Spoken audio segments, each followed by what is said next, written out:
All right. So this week, as I mentioned, we're looking at trusts.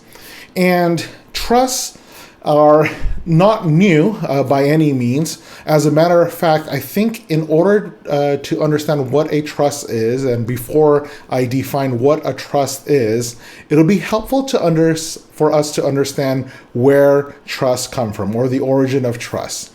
And that's because although the concept of a trust existed in ancient Greek and Roman times, the modern trust as we know it today began in the middle of the 13th century in feudal England. And I hope that this illustration, or this story, not just an illustration, but the understanding the origin of trust will help you understand what a trust is. And in that time, Franciscan friars in England could not own land because their vows of poverty forbid them from owning land. And so the benefactors wanting to support the friars conveyed land instead to the friends of the friars to hold to use for the friars. And that's how we get the origin of a trust. That even though the friars themselves could not own land, the benefactors wanted them to be able to get the benefits of that. And so they, instead of conveying it outright to the friars, they gave it to their friends to hold for them. And thus the modern trust was born. And so when we look at what a trust is, I think it makes absolute sense, the definition or the rule, black letter law of what a trust is. So what is a trust? A trust is a fiduciary relationship where one person, the trustee, holds legal title to specific property, known as the res, for the benefit of another. That's the beneficiary. So let me say that again. A trust is a fiduciary relationship where one person, the trustee, holds legal title to specific property for the benefit of another. And that very specifically outlines what we just uncovered with the history of trusts in terms of the friars. And instead of conveying the property outright to the friars, benefactors gave it to their friends instead. Now, a couple of things I want to note about trusts themselves, especially in modern parlance. So, contrary to popular belief, a trust is not a person or entity separate from its trustee or the beneficiaries, unlike, for example, a corporation, right? A corporation is distinct from its owners and is distinct from the people who work in the company. And so in that case, a company or a corporation specifically is an entity. That is not so for a trust, contrary to popular belief. And also contrary to what the IRS believes too. We'll look at that as a little bit later when we look at some of the tax implications of trust. But for the most part, a trust is not a person or entity. And so, for example, if someone wanted to sue a trust, they would not sue the trust itself. Rather, they would sue the trustee. And that's what makes a trust unique from other entities, for example, like a corporation. Because it really stems from that idea of the fiduciary relationship. So it's not an entity, but a relationship. What is a fiduciary relationship? A fiduciary relationship is one where at least one of the parties owes the other both a legal and ethical obligation. So, a fiduciary relationship is one where at least one of the parties owes the other both a legal and ethical obligation. So what are these obligations? Well, they include the duty of care, loyalty, or impartiality, among many other duties, which we will cover as we move through this course. Now, what are some examples? So try to put that together into something concrete that you can kind of understand. So an example fiduciary relationship would be, for example, a lawyer and his or her client. That's an example fiduciary relationship. The doctor-patient relationship is another example of fiduciary relationships. Directors of a corporation were shareholders, spouses to one another, and then, of course, in our particular case, the trustee and the beneficiaries. So the fiduciary relationship is what defines or is the center point of the trust. is the idea that it is not an entity in itself, rather it's a relationship, one in which at least one of the parties owes duties of legal and ethical obligations to the other party. Now, not everything is a trust, and that's clear and evident. So what is not a trust? And in Probate Code Section 82, it essentially puts forth that not all relationships that are so-called trusts or have the word trust in them are trusts for the purposes of the Probate Code. For example, a constructive trust, which you're going to be encountering a lot in this course. A constructive trust, contrary to its name, is actually a legal remedy that a court imposes to prevent unjust enrichment. So it is not a fiduciary relationship. In that sense, it's more of a legal remedy to prevent unjust enrichment. Another example is a Taunton Trust account, more popularly known as a payable on death account or a POD account. Even though the word trust is in it, and even though it may even resemble a trust-like relationship, for the purposes of the Probate Code, they are not considered trusts. Now, in terms of the trust itself, I would like for us to visit a concept known as bifurcation of ownership. And the bifurcation of the ownership is the secret sauce at the heart of the trust. So what do I mean by bifurcation of ownership? Well, bifurcation in of itself means to divide into two. And so when we are looking at this in terms of trust, what the trust does is bifurcate ownership into what is known as legal ownership and equitable ownership. If you recall back in your property course, we talked about the bundle of sticks, right? So when we are talking about ownership, the ownership in of itself encompasses a lot of rights. The rights, for example, to use and enjoy the land, and the rights to sell the land, the right to even destroy the property, right? These are the things that come with ownership.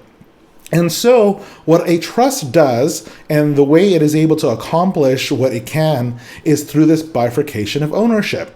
So in a trust, what we do is we divide legal ownership from equitable ownership. So legal ownership is title, right? Who in the eyes of the law owns a particular trust property? That is the legal ownership. And equitable ownership, also known as beneficial ownership, is the right to enjoy the benefits of ownership. In a sense, what we do is we take the good and we separate it from the bad, in a sense, and we are able to push a trust that way.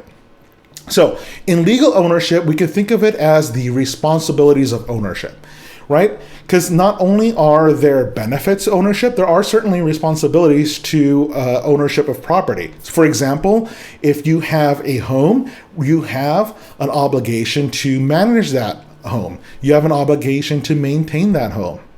And that's very different than the use of the home, right? The use of the home is primarily why many of us want to buy property, whether it be real property or personal property. We want to use it. We want to enjoy the benefits of it.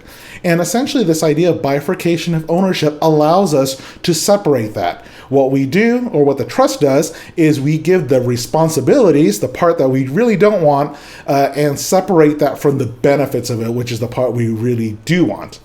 And so when it comes to the idea of bifurcation, the responsibilities of ownership is given to, as you can guess already, to the trustee, right? The trustee is given legal ownership, and he or she or it, if it's a corporation, is going to be it has a duty to take care of the responsibilities of ownership.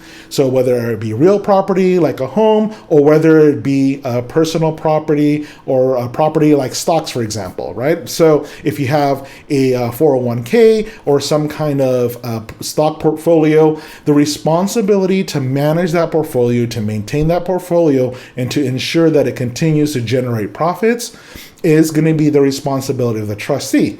On the other hand, the benefits, right? The profits, for example, from a stock, the benefits of use for a home, that is going to be given to the beneficiaries.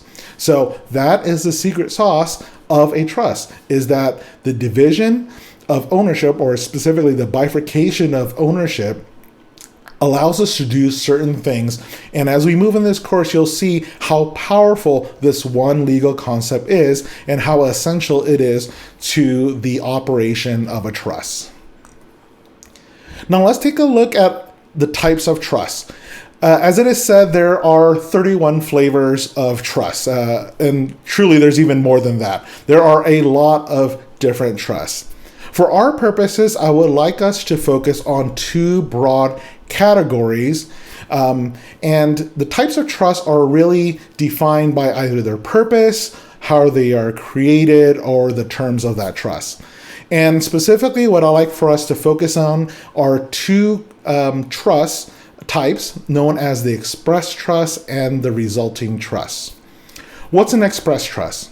An express trust arises from an express intention of the property owner to create a fiduciary relationship with respect to a certain property. Okay, so an express trust, to no surprise, is a trust that is expressed by the owner to create a fiduciary relationship with respect to certain property. So examples of an express trust are, for example, a lifetime transfer of property to the trustee.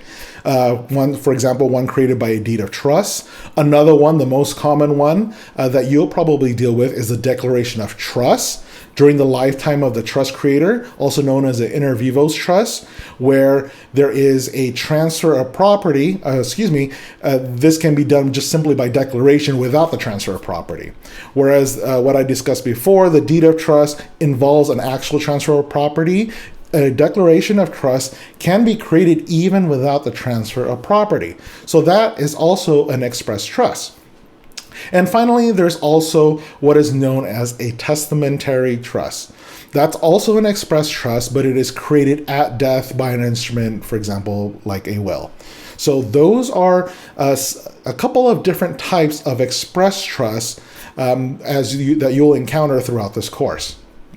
Another thing that we will look at is beyond just an express trust is a resulting trust. And a resulting trust is a trust that arises from the presumed intention of the property owner to create a fiduciary relationship with respect to certain property. So it's different from an express trust because an express trust arises from an express intention, whereas a resulting trust arises from the presumed intention of the property owner. So an example of a resulting trust would be, let's say brother devises property to a friend who is the trustee in trust to pay the trust income to his sister for her entire life. And on the sister's death, to distribute it to the sister's then living descendants. Now, let's say the sister dies without descendants, because the remainder of the sister's trust fails, the friend then holds the remainder of the trust in a resulting trust for the brother's heirs instead. So that's an example of a resulting trust, one where we have essentially a reversionary interest, and that is created because we have a gift that fails. So that is example resulting trust, right? The terms of the trust don't say what happens, but it is presumed that it should be held in further trust, in this resulting trust, for the brother's heirs, and that's why it is a resulting trust. Now, beyond just the express trust that we covered, there are two types of express trusts themselves, right? So we talked about resulting trust and express trust. Express trust further divide into two types. The first one is known as the private trust, and a private trust is one that is created for the benefit of certain ascertainable persons. Okay, once again, a private trust is a trust that is created for the benefit of certain ascertainable persons. Ascertainable, what does ascertainable mean? Ascertainable means capable of being reasonably determined. So a good example of that is my children, right? We don't specifically name the children, but we are able to reasonably determine who is the testator's children.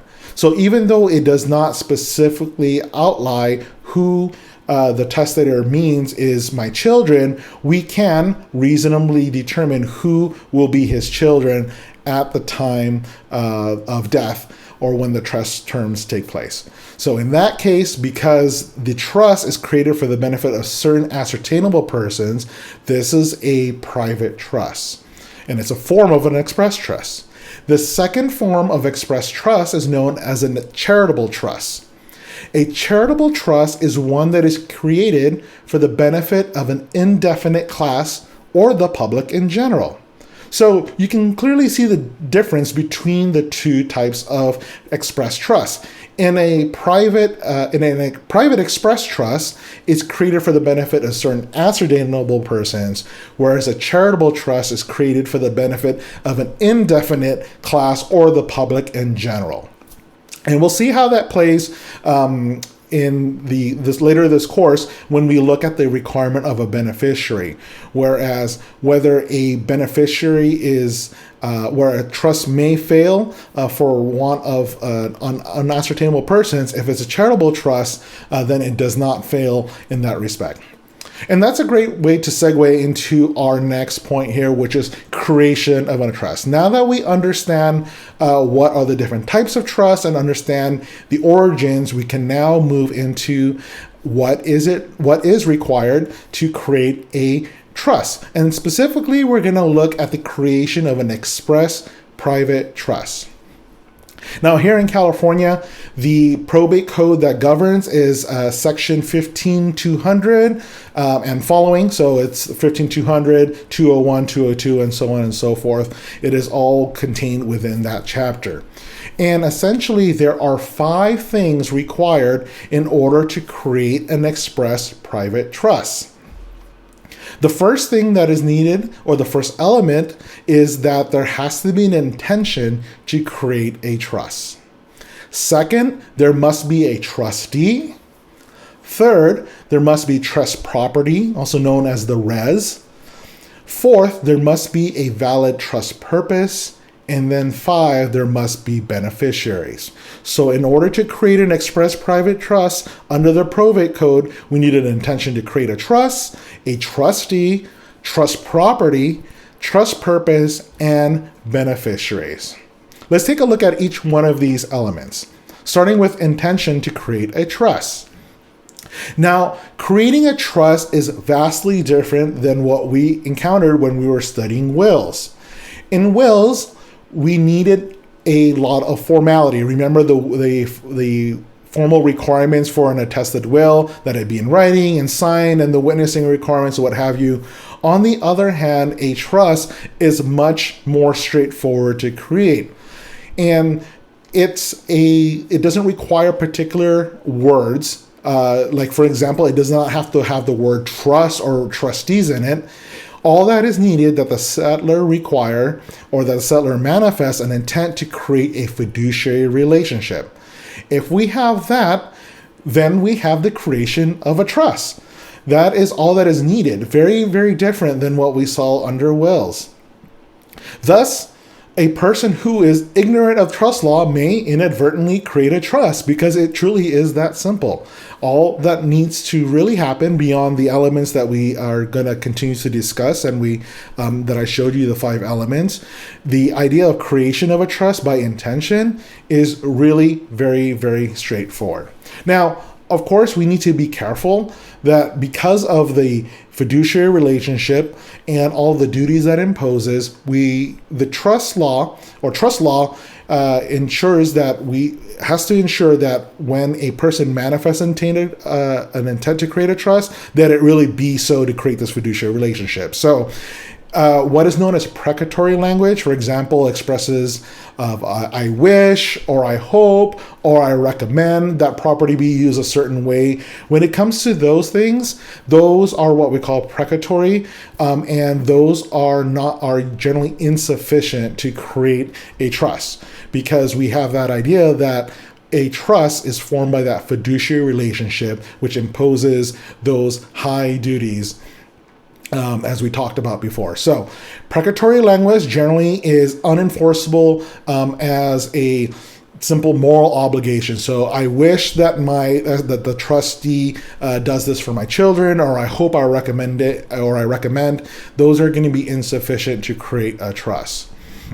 Also, interestingly enough, contrary to what we studied in wills, where a fundamental requirement is that it be in writing, trusts on their own don't have to be in writing. As a matter of fact, trusts can be created orally. So one of the reasons that we do require, or why most trusts are in writing though, is to satisfy other laws. For example, the statute of frauds, which requires transfers of real property be in writing. So if there's a transfer of real property involved, it must be in writing. And that's why, among other reasons, of course, that trusts are generally in writing. But as a matter of theory, and as a matter not of just of theory, as a matter of some practices, they can be created simply by oral declaration. So as long as there's an intent to create this fiduciary relationship, that is sufficient. It does not even have to be in writing, unless of course it is required because of a law like the statute of frauds.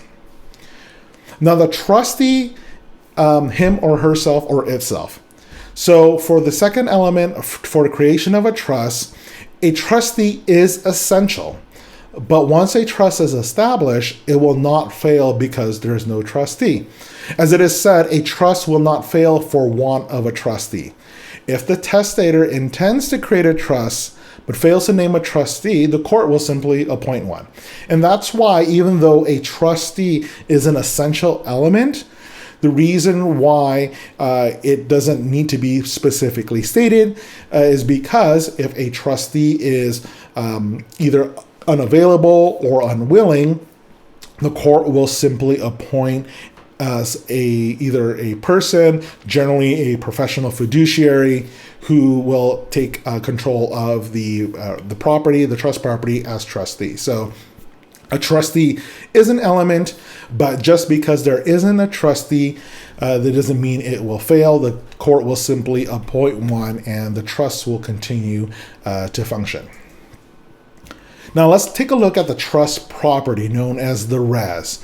So what is the res? Res is Latin for thing. So the trust property is the things, or the things in the trust. For example, the real property or personal property. And really what we're trying to distinguish it from is from people. So Latin is, res is Latin for thing, and we're talking about that as the things in the trust versus the people in the trust. And this is an essential element in order to have a valid trust. There has to be something for the trustee to manage. And that is the res of the property. The res itself, however, need not be land or a substantial sum of money. It can be $1 or a penny. It really can be pretty much anything, so long as there is something, whether it be real property, personal property, whether it be tangible or intangible, so long as there is something inside the trust, then that is sufficient to meet this element that there be trust property. But a specific note about this is to ensure that the trust property itself has to be specifically, it has to be a specifically identifiable interest in property which is in existence at the time the trust is created. So it can be a present or future interest. It can be vested or contingent, but it must be in existence.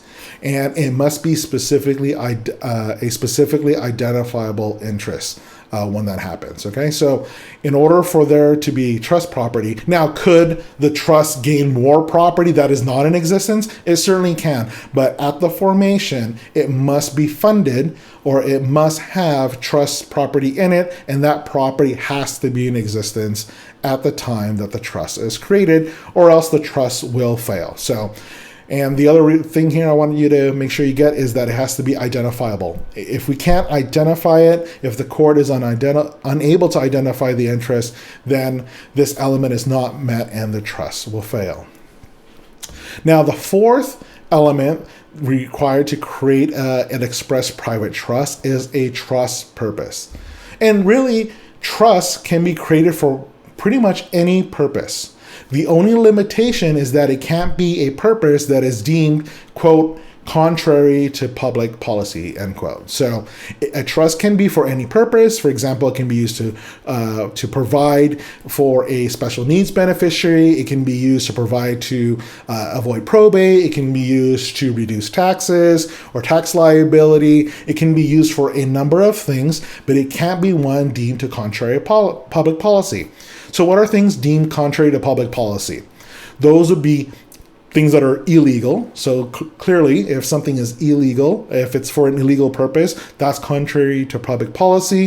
If it involves the commission of a crime or some kind of tortious act by the trustee, that is also contrary to public policy. And also a purpose that is there to either induce others to either engage in criminal or tortious acts or for example, neglect their parental or familial duties. Those would be all purposes of the trust that would be contrary to the public policy. But beyond that, a trust can be really created for any purpose, and that really is the beauty of a trust, that it can be used in so many different ways to help those, as a legal tool to help those with the management of their assets and also for structuring their finances. And then finally, the last element that has to be part of a trust is there has to be beneficiaries. There has to be someone, like in our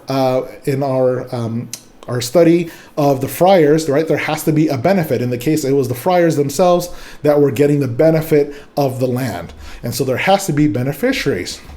When it comes to a private trust, there has to be at least one or more ascertainable beneficiaries to whom the trustee owes fiduciary duties. And as we mentioned, ascertainable means capable of being reasonably identified.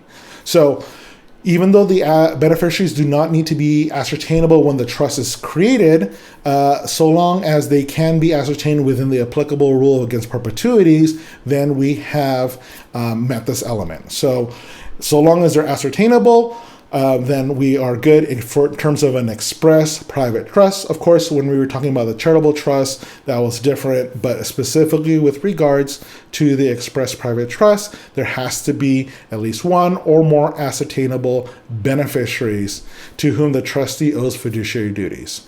And the beneficiaries themselves can be both natural or artificial, for example, like a corporation. So long as he, she, or it can take title to the property, then that is a sufficient beneficiary to meet this element.